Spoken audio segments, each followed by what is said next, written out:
Actually, I don't think that that's true. Gotcha, Mr. Mayor. It's true, all right. The mayor breaking his own water conservation laws. A special filter investigation. Remember this? Our knife-wielding governor? Well, you'll never believe what else Arnold's got in his office. And here's your sign. This man was unfaithful to his wife. His punishment, hold this sign on a busy intersection. Cheaters never prosper, but we're always faithful. The filter starts now. It was a heartbreaking story that grabbed headlines. 17-year-old Jameel Shaw, a budding football star, was shot and killed by Pedro Espinoza, a member of the 18th Street gang. Prosecutors said today they'll seek the death penalty. But there was another part to this story. Espinoza was an illegal immigrant. As a matter of fact, he was released from jail the day before he committed the murder. Police had no idea he was here illegally because they couldn't ask him his immigration status due to Special Order 40. It's a law that's been on the books in L.A. for nearly 30 years. Now, if police knew he was illegal, they may have had him deported. Jameel Shaw might still be alive. Our contributors tonight, Ruth Waytz, the editor of la.metblogs.com, and from RonKLA.com, Ron K. Ron, I'm going to start with you. The ACLU would never go for this. But is it time to revisit Special Order 40? Well, the real problem isn't the revisiting Special 40. It's actually using Special Order 40. There's probably not 10 cops left in LAPD crazy enough to use it as it's written, that if they suspect a serious crime has been committed and that the person might be an illegal alien, they can ask the question and try to make a determination.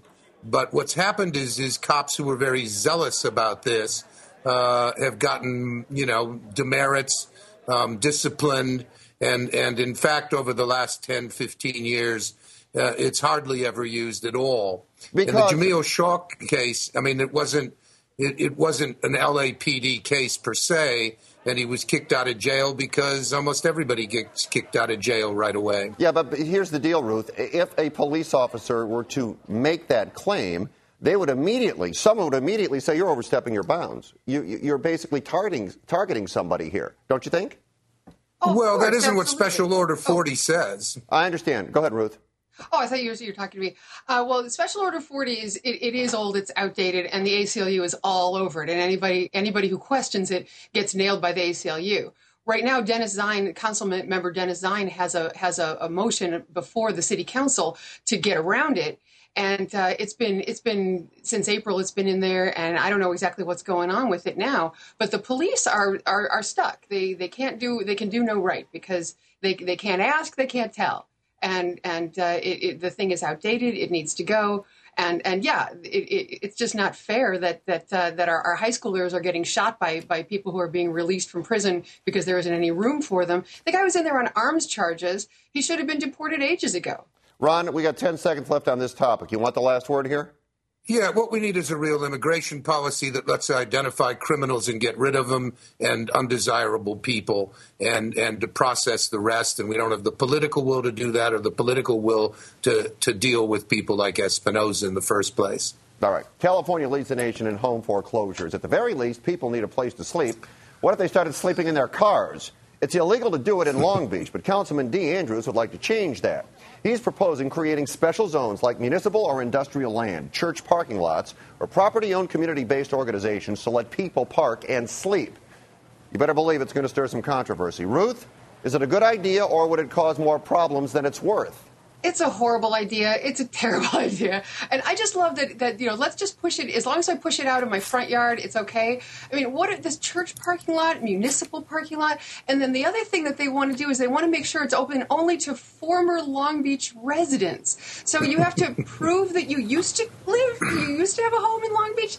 It's retarded. It's just, it's unworkable. Ron, you're going to sleep in your car? Like 40. Just in L.A., there's 40 or 50,000 people sleeping on the streets, in cars, and in parks. So, I mean, I don't know what the guy's talking about. I'm sure in Long Beach, there's people sleeping on the beach, sleeping in parks, sleeping in cars. Of course. I'm sure the intention is good, and I'm sure any church that wants to put people up could do it right now. Exactly. It's a grandstand play, I think.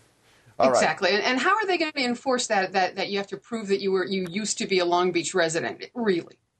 All right, let's move on to our next topic now. Yesterday, we told you about restaurant owners in the Wilshire District up in arms over the fact that lunch trucks are parking directly in front of their doors and stealing their business. They want the city to do something, and Leo Terrell told us those trucks shouldn't be there. If they want to conduct business, play by the same rules. They're parking illegally. They're violating every rule to make a profit. It's not fair to the guy who pays all his taxes, who pays for rent. It's not fair for them to bring the customers and for these roast trucks to collect them. All right, now people that are working in that area are starting a petition to boycott the restaurants and keep the trucks. It's a mess. Ron, who should win this food fight? Well, it's so ridiculous. If the trucks are licensed and inspected, and I don't think they're probably very efficient about doing that, but it's not okay in Mid-Wilshire, but it's okay in Pacoima, and it's okay in Boyle Heights for food trucks. Frankly, the food is probably fresher on these trucks, most of them, than they are in some of these restaurants. And where are the workers? That's true. And where are the workers supposed to eat in places where it's probably pretty expensive, and many workers don't make very much money? The food trucks are part of the culture and part of the streetscape of L.A. Why is Mid-Wilshire any different than the rest of the city? But do you think here, Ruth, that the restaurant owners have a point? See, here's the thing I don't understand. I didn't understand it last night with Leo. Maybe you guys can shed some light on this. If they're legally parked, I think they can park wherever they want to park, as long as they're legally parked. Am I wrong with this? Absolutely. I haven't looked into it completely, but I do follow these trucks because they're awesome. The food is great.